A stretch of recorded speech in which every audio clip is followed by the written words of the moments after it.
In the morning darkness of the last day of the Pax Quatuor, we made love.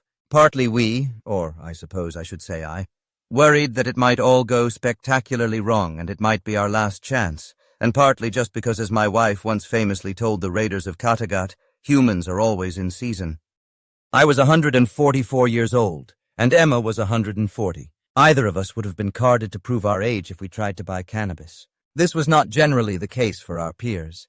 The people who ran the world still tended to look like old men because they had been old when we brought the anti-aging serum, which slows but does not reverse the effects of aging. And most of those old men had already been running the world when we left it 40 years before. Considering how dynamic our history had once been, Earth had really changed little in that time, and that meant they were now botching it badly.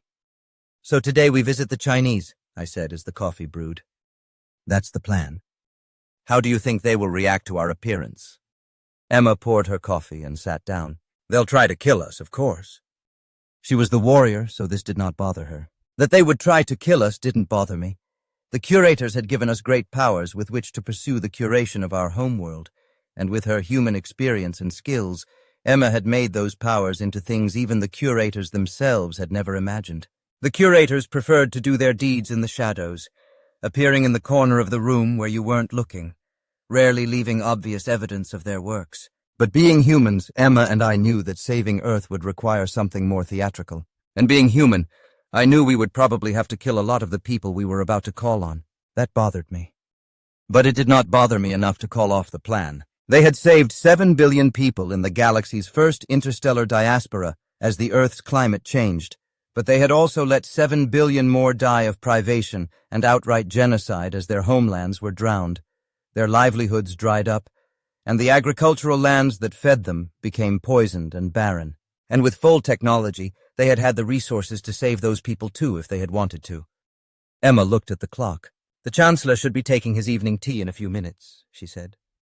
I joined her in casing our destination. Our implants are able to use microfold sensing to draw a map of worlds hundreds of light years away, accurate enough to tell where one might best appear so as not to draw attention, and to target one's fold journey to that place. It worked even better when the target was only a few thousand kilometers away. The Chancellor was in fact on his way to the antechamber where he would join his mistress for the evening. Mandarin Chinese was spoken exclusively within the government compound, but with the translation matrix loaded into our implants we could understand the language clearly in real time and speak without hesitation, with a bit of an accent but clearly understandable ourselves. Unlike the translation machines for which the matrix was originally made, our implants were neurally interfaced, and so there was no obvious interaction necessary for us to speak such an unfamiliar language. The Curators had been doing the same thing for billions of years. We donned the silver spandex suits the witnesses had made for us, and of course our crowns. Then we folded to a corner of the room where the Chancellor did not happen to be looking, as the Curators usually do. "If we might have a word," I said formally and politely. The Chancellor jumped. He was anticipating a romantic encounter, not this sort of surprise.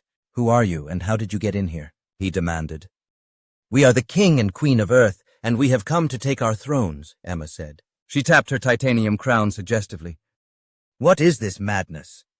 You are one of the 4 leaders who have been taking our place and making a scree of it." The word, which does not translate into English very well, meant something like shit show, but with particular nuances. It's what popped out of the translation matrix with a little mental asterisk.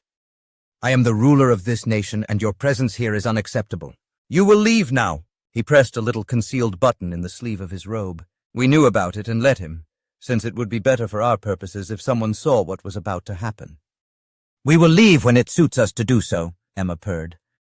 A group of armed men burst into the room. We knew they were the only guards within 60 meters, because the Chancellor liked his privacy when taking his private pleasure. But he was also not a stupid man, and he felt that a half-dozen elite guards with automatic weapons could take care of any surprises that might intrude on him.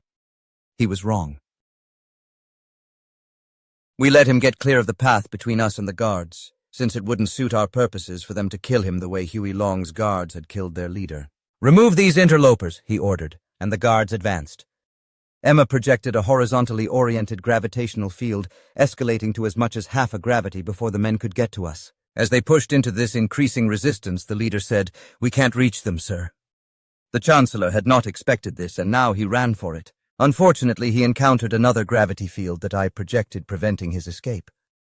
"Just kill them," he finally shouted, and the men raised their arms. They all fired, and the bullets fell onto the floor in front of us, sharply decelerated by an automatic process Emma had programmed into our implants. The default behavior the Curators had programmed would have simply folded us to safety, but we wanted them to see and wonder about our powers. They fired again, this time in 3-round bursts, and then switching to full auto. After what sounded like a very brief thunderstorm, they ran out of ammo, and the floor in front of us was littered with bullets. "That was very annoying," I said. The guards struggled to reload, but we used a heavier gravity pulse to force them back through the door and toss them across the far room. We could have easily killed them by keeping that field up until they hit something, but we let them decelerate safely instead. "This is our home world," I lectured the soon-to-be not Chancellor.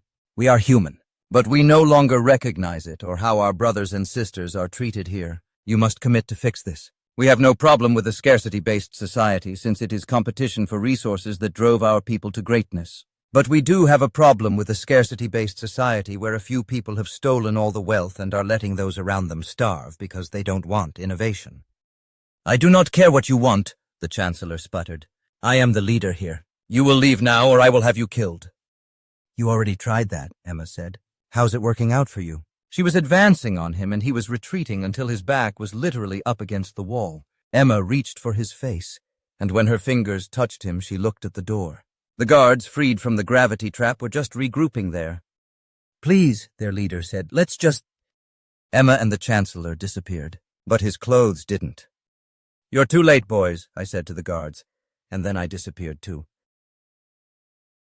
The disappearance of the Chinese Chancellor was global news, but the bizarre circumstances of his disappearance were not released. They could not hide the fact that the person who had been running one of the Earth's 4 superpowers for 65 years was suddenly missing, but they were able to keep a lid on just how that happened, at least for the public. We knew that the other 3 leaders had been told what really happened, though. "So are we ready for the Russians?" I asked Emma. She was in our underground lair as I was in the house eating breakfast, so I had to use the microfold intercom to talk to her. This feature of our Curator implants allowed us not only to talk, but to share sensory data and thoughts with each other or any other Curator within its considerable interstellar range. She responded by sharing our current estimated schematic of their compound in Atlanta, or more properly Marietta, Georgia. It was a windowless, reinforced concrete cube the oligarchs had originally commissioned through a multinational holding corporation, which declared that it would be its global headquarters. The oligarchs had been getting tired of freezing their asses off in Moscow, and whatever they were calling Leningrad in those days. Being basically mobsters, they had no real loyalty to their home nation, and they all spoke passable English. It had also dawned on everyone that rising sea levels and other effects of climate change were not going to be friendly to Washington, D.C., London, or a number of other traditional capital cities. But Atlanta was far above sea level, well inland, temperate, and an international travel hub. They dropped the fiction that this monument was not the capital of the Russo-American Concordance. At the same time, they dropped the fiction that the individual member governments actually still meant anything. The building continued to be known by the ambiguous name the Russians had given it when they were trying to obscure its purpose, the Center. Of what? Who might guess? The Center was an example of state-of-the-art human engineering, powered by triple sunlight furnace generating stations buried deep within the earth beneath it, and protected by both conventional projectile and sunlight cannon defense systems on all sides. Access was protected by both physical tokens and biometrics. 3 levels of confirmation were necessary, and if anything didn't match, you would be detained. The details of what happened after that were not clear, but people who tried to get into the center without authorization tended to disappear without a trace. The directors' quarters were, of course, in the center of the cube, surrounded by guards and protected on all sides by the best surveillance equipment available. They featured a 30-square-meter safe room protected on all sides by half a meter of solid steel, with a 15-metric-ton door and with connections to all the security systems inside. And ever since our jaunt to Beijing, the director was never more than 10 meters from that door. A great deal of formerly routine business was being conducted in odd ways due to these paranoid security measures. "He'll make the safe room," I observed. "We want him to," Emma replied. From 2,000 kilometers away, the microfold sense that would allow us to safely fold to another world light years away let us know in great detail what was happening within the center. We again chose to show ourselves before the evening meal, but since Atlanta isn't on the other side of the world from Terlingua, this time it was late in the day for us too. They were of course ready for us, and as soon as we were noticed, we were encircled by guards with their automatic weapons all pointed at us as the director made his way to the giant safe room door. One of the guards stepped forward and told us to get on the floor. "Someone obviously didn't give you boys the memo," Emma said sweetly. "The memo was to kill you if you look sideways." "I suspect that memo failed to tell you how to do that," I said, and I used Jupiter's gravity to force the spokesman to his knees. "This is a better way to address your king and queen." Of course, at that, the rest of the guards all opened fire, and the bullets stopped a meter or so from us, la-di-da. And you know that shit actually gets boring after a while? "I'd think you guys would get tired of looking like idiots," Emma said, and together we made a giant gesture. Actually, either of us could have done it just by thinking, but we wanted to keep them guessing as to how our powers worked, and the lot of them smacked hard against the far walls of the room. I kept up that gravity field while Emma checked out the safe room door.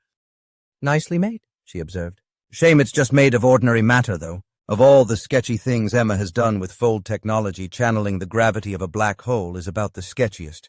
But unlike most modern curators, Emma cut her teeth working out the math of how fold operations work, and when she combined that understanding with the specifications for what our implants could do, she had an aha moment. The great steel door grunted, then screamed, then crinkled inward upon itself until it was nothing but a rough sphere of metal ripped from its hinges, and sitting in the opening it had once fitted perfectly. She then used a more conventional gravity source to levitate it out of the opening so she could pass. Of course, we could have simply folded into the interior of the room. Its walls were no impediment to us, but that would not have conveyed the sense of drama and power we meant to project. When she dragged the director out, he was screaming, "What are you? What the fuck are you?" alternating with almost the exact same question in Russian. When she forced him to his knees in front of me, some of the guards tried to raise their weapons, and I executed what Emma calls the automatic gun pinch to squeeze the muzzles of all nearby firearms shut with the briefest pulse of black hole supergravity, and those who made the mistake of trying to fire found their guns exploding. Once everyone got that memo and it was quiet, Emma said, "We are your king and queen." She turned to the guards.